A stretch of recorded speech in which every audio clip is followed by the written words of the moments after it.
If I were to ask you the most charming character in SpongeBob SquarePants, who would come to mind first? I bet a lot of you would say Patrick or even SpongeBob, because when it comes to charming, it often points to a specific moment when a character does something that just felt pleasant or even wholesome.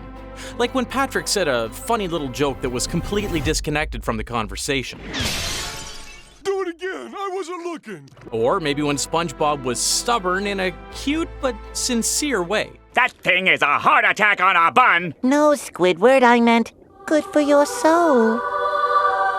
But funny enough, my unpopular opinion is the most charming character in SpongeBob is Pearl. Or should I say, should have been Pearl. Because I don't think there's a bigger case of wasted character potential in the whole show. And the reason is simple. Pearl is a walking contradiction. And that contradiction is exactly what should have made her one of the best written characters in Bikini Bottom. Now, I'm sure a lot of you raised your eyebrows the moment I said Pearl is the most charming character, and I get why. But the context of charm itself is purely subjective. There's no undisputed answer to who's the most charming character in a cartoon, especially when it comes to SpongeBob, a show that I've seen a lot of people praising over the years for how memorable and charming the characters are. But I do think a big part of the reason that the whole main cast of SpongeBob is charming is because of their good use of character flaws. I mean, clearly there are no perfect characters in this show, which is a good thing. A character flaw doesn't instantly make someone less likable. Sometimes it makes them more likable because it creates those awkward moments where you just can't help but laugh. They're also great obstacles for the story, like Mr. Krabs with his greediness that loves to put SpongeBob and Squidward into work-related problems. Or they can be used for creating stakes, which later lead up to their own redemption story, like Squidward in many cases. We all made mistakes as human beings, that's why we loved being able to relate to these characters over the years. And sometimes, a well-placed flaw could lead to some of the most charming moments in the show. We should take Bikini Bottom and push it somewhere else! In short, I'm arguing that there are many benefits to writing a character with clear flaws. Of course, this might sound obvious to some of you, but to others, the concept of creating someone with a bad trait might feel weird. But it turns out, it makes them just that much more likable. At this point, you might feel confused thinking, where am I going with all this explanation? Or what does it have to do with Pearl? Well, because if well-placed flaws can create charm, then Pearl is sitting on a goldmine, because her entire character is basically flaws and contradictions stacked on top of each other. Pearl is the only character that comes with a built-in relationship dynamic with another main cast member, Mr. Krabs, her dad. And yes, that immediately sparks the other conversation. Wait, Krabs and Pearl? A crab and a sperm whale? Well, yeah. It's been stated again and again over the years in the show and in the comics that she is Krabs' real daughter, even though we never saw her mother. And look, I'm not doing the whole origin rabbit hole again. I already did that in the Pearl Theory video. So the short version is, the show treats her as his real daughter.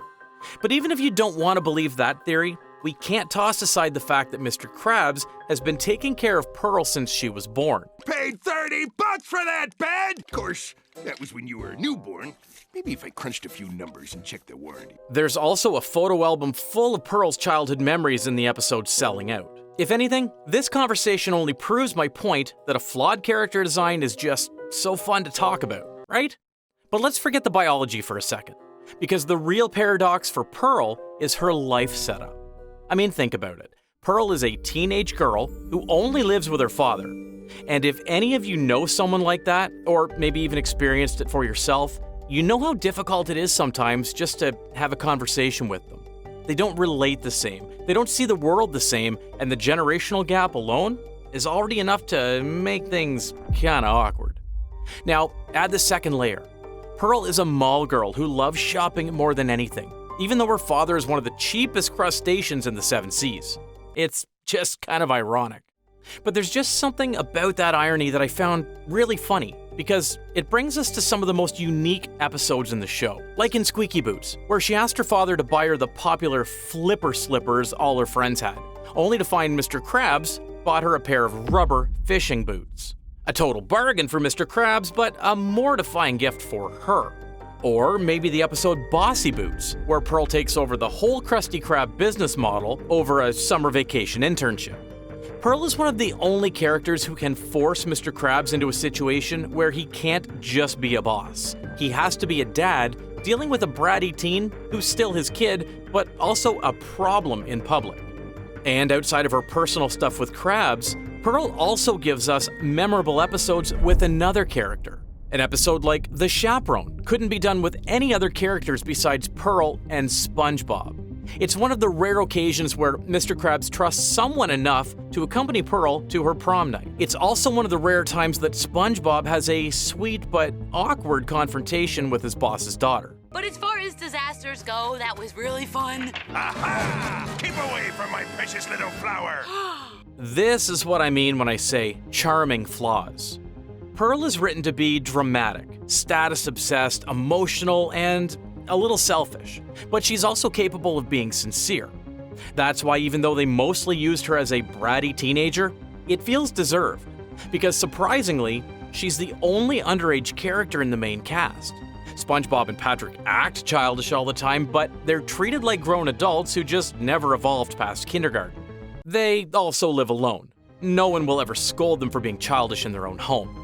Well, except maybe for Squidward, but you get the point. Pearl doesn't get that luxury. Now, aside from the obvious stuff, you might be surprised at how many little contradictory details the writers put into her.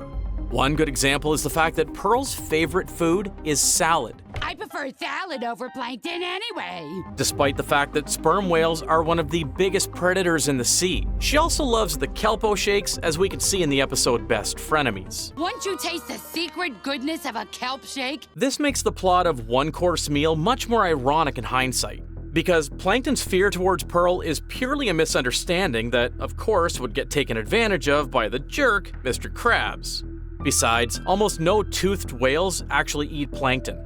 It's only filter feeder whales such as baleen whales that eat them. Also, if you're familiar with SpongeBob comics or the media from the early 2000s, Pearl is often said to be gifted at math, despite her whole persona as a cheerleader girl in school. This would make sense since she has the biggest brain compared to any species in Bikini Bottom. I think it's also the big reason why episodes like Bossy Boots exist. It's only natural for Krabs to want his smart daughter to help with the restaurant, which Pearl will inherit one day anyway, right? But before I go too far explaining her biography, let's get back to my main point. Pearl's character is so unique in the show because no other character could replace her. This spoiled, overdramatic teenage girl with a golden heart that cares for others, including SpongeBob, trait is explored really well in the first 3 seasons, and somehow it's very charming to me, which is unfortunate because I know for a fact that a lot of people, they're gonna disagree with me on this one. It's been widely known that some people have put her in the least likable character category for a long time. They say she's just an annoying, spoiled girl who loves nothing besides shopping and fame. In a way, she's just an animated caricature of the stereotypical modern-day Western teenager. And while I would agree with some of those arguments, I think the real culprit here is the sad case of Pearl's Flanderization from seasons 4 until 8. Episodes like Selling Out, The Slumber Party, and Barnacle Face really push her to be a rude crybaby and basically a plot device whose only function is to stress Mr. Krabs out. you're not coming back in this house until after my slumber party is over. And since these kinds of episodes can easily irritate us on the first watch, it's really easy to forget how charming and sweet her character is in the early seasons. However, when it comes to wasted potential in her character development, the most painful thing is that we barely get any stories from Pearl's school life, where Mr. Krabs has to interact with that world as a father. And that's just insane because school is the most obvious place to showcase Pearl's flaws. It's even funnier when you remember the Krusty Krab is basically a famous fast food joint in Bikini Bottom. Pearl should have had storylines where she's stuck being the Krabby Patty girl at school, whether she likes it or not. Now, of course, if I were to guess why, I think the big reason is the fact that Hillenburg himself said SpongeBob was designed as an adult world. Some of you might already be familiar with the story about how Nickelodeon initially wanted SpongeBob to be a student in school instead of a fry cook, considering it was a proven formula at the time with shows like Rugrats and Hey Arnold. But Hillenburg still insisted, so he compromised by pushing the show's school setting into a boating school instead. That's probably why we rarely get any Pearl stories that are really set in Bikini Bottom High School. That's why it surprised me when season 16 finally dipped into these two episodes, Krusty Cafeteria and Pigskin Pearl. The plot for Krusty Cafeteria is pretty straightforward. One day, Pearl makes a call to Mr. Krabs from school to tell the wonderful news that the school lunch lady, Lenore, fell into the industrial cake mixer this morning and now she's horribly injured. That's wonderful. Pearl suggests that her father could come to school and serve Krabby Patties for lunch in replacement. Mr. Krabs is not eager to revisit school at first, but Pearl convinces him by saying, "Think of how many new customers you could get." And that's enough for Krabs to accept, which is such a Pearl move. She knows exactly what language her dad speaks. Naturally, the process doesn't go smoothly because the old Lenore is insisting they serve disgusting boiled food since, according to her, flavor causes unruly children. Then they go through some food fight with the old lady, but all they need is Lenore to have one bite of a Krabby Patty to love it instantly. It's pretty much just one bite all over again. However, it's really charming to see Pearl wanting to help her father's business by snatching a deal to serve patties at the school cafeteria.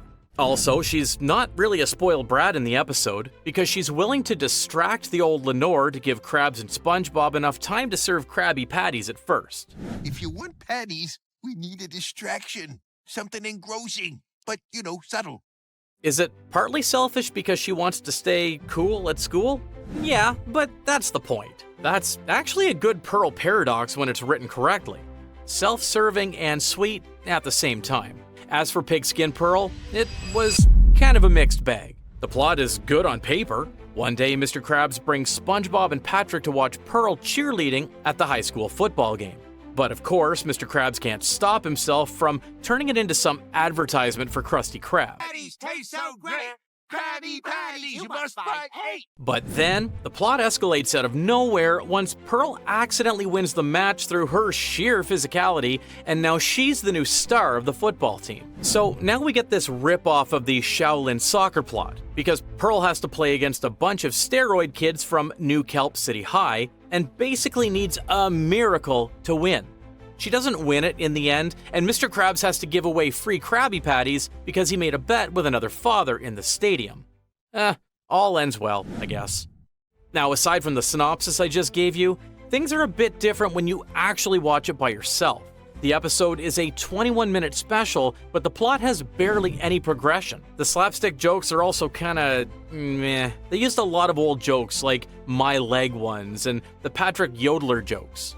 It's a bit scattered everywhere, and Patrick is just doing his thing the whole time. Yeah, they could definitely improve on this one. Oh, but for some reason, I really like this joke. Oh, hi, Pearl. Love the attitude. You really changed. I don't know. Maybe it's just me. Then again, it's a fun experiment for season 16. It's still proof that Pearl's charm works best when she's allowed to exist as more than a shopping whiner. I wish we got more of this charming side of Pearl, with the quality of the first 3 seasons. But that's just wishful thinking in modern SpongeBob. So yeah, when I say Pearl has charming flaws, I don't mean the modern version.